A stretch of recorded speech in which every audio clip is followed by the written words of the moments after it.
Low value content पे superficial entertainment लोगों के सोचने के तरीके को बदलता है। ये सिर्फ ऐसा कंटेंट बनाते हैं जो आपके ब्रेन में इंस्टेंट डोपामिन रिलीज करे। वायरल ट्रेंड पर वीडियो बनाना, फेक प्रैंक करना, लेविश लाइफ को दिखाना, इससे हमारा ध्यान रियल इश्यूज जैसे एजुकेशन, पॉलिटिक्स और पर्सनल ग्रोथ से हट जाता है।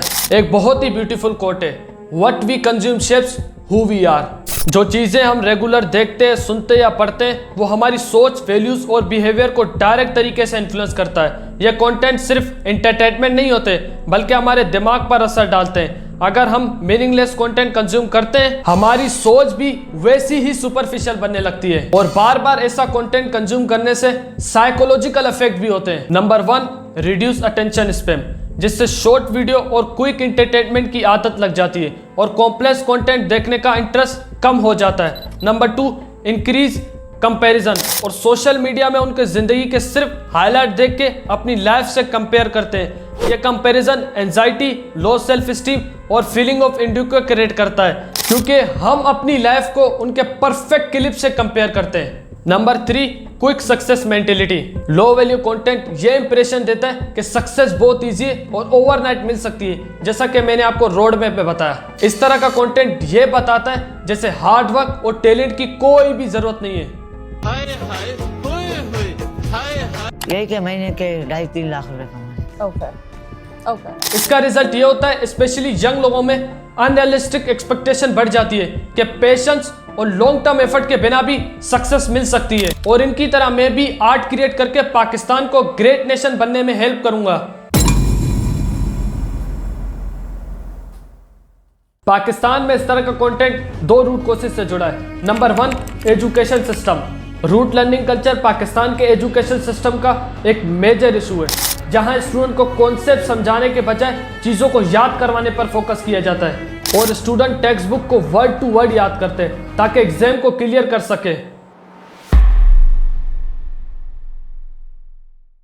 इस अप्रोच का नेगेटिव इंपैक्ट यह होता है, स्टूडेंट क्रिटिकल या क्रिएटिव थिंकिंग डेवलप नहीं कर पाता क्योंकि उन्हें इंडिपेंडेंस एनालिसिस का टाइम और एक्सपोजर नहीं मिलता। अक्सर स्कूल का करिकुलम भी पुराना होता है और क्रिटिकल थिंकिंग को प्रमोट नहीं करता।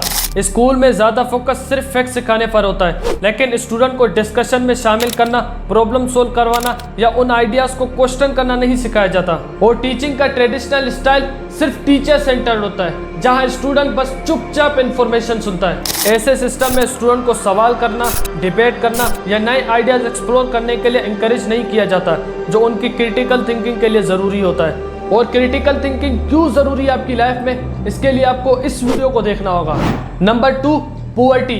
गरीबी भी एक बहुत बड़ा प्रॉब्लम है जो लोगों को लो क्वालिटी कंटेंट की तरफ पुश करता है। फाइनेंशियल इनस्टेबिलिटी और मेंटल हेल्थ को एस्केप करने के लिए पूरा दिन जॉब करने के बाद भी फाइनेंशियल प्रॉब्लम और फैमिली प्रॉब्लम का सामना करना पड़ता है, तो दिमाग इन चीज़ों से दूर कुछ अल्टरनेटिव ढूंढता है और ये एक आसान तरीका बन जाता है रिलैक्स करने का, बिना दिमाग चलाए।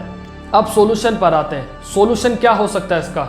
आज के डिजिटल ज़माने में जब इतना ज़्यादा कंटेंट अवेलेबल है, तो लोगों के लिए मीडिया लिटरेसी भी बहुत ज़्यादा इंपॉर्टेंट है। और बहुत से वाईटी चैनल्स को ये लगता है कि इन लो क्वालिटी कंटेंट को गालियां देके खुद को सेटिस्फाई करके हम लिटरेसी प्रमोट कर रहे हैं। तरह से अपनी प्राइवेट कॉन्वर्सेशन दिखा रहे हो जिसमें तुम दोनों की ही बात हो रही है। ये सोच बहुत ज्यादा गलत है अगर हम सच में लिटरेसी और नॉलेज को प्रमोट करना चाहते हैं। अगर इस प्रॉब्लम से फाइट करनी है, पहले आपको ये समझाना होगा ये प्रॉब्लम इतनी बड़ी क्यों है। और ये काम मैंने बहुत अच्छे से किया इस वीडियो में। सोचो, जो तुम कंटेंट देख रहे हो, क्या वो तुम्हारी ग्रोथ में हेल्प कर रहा है? क्या वो तुम्हें डीपर सोचने या अपनी लाइफ में बेटर वर्जन बनने के लिए इंस्पायर कर रहा है? अगर नहीं, तो अब टाइम आ चुका है अपने फोकस को शिफ्ट करने का। ऐसे कंटेंट क्रिएटर को सपोर्ट करो जो एजुकेशन, सेल्फ ग्रोथ और मीनिंगफुल प्रोग्रेस को प्रमोट करे। अपने माइंड को गार्डन की तरह समझो।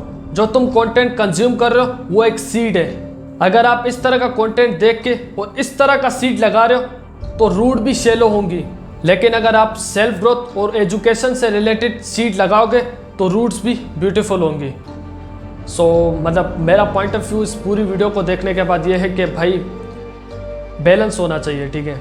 अगर आप इस तरह का कंटेंट कंज्यूम कर रहे हो तो उनको भी सपोर्ट करो जो कि आपकी लाइफ में आपको बेटर वर्जन बनने में हेल्प कर रहे हैं। वीडियो पसंद आए तो प्लीज़ सब्सक्राइब ज़रूर कर देना और वीडियो को जितना हो सकता है उतना शेयर करो। मिलते हैं नेक्स्ट वीडियो में।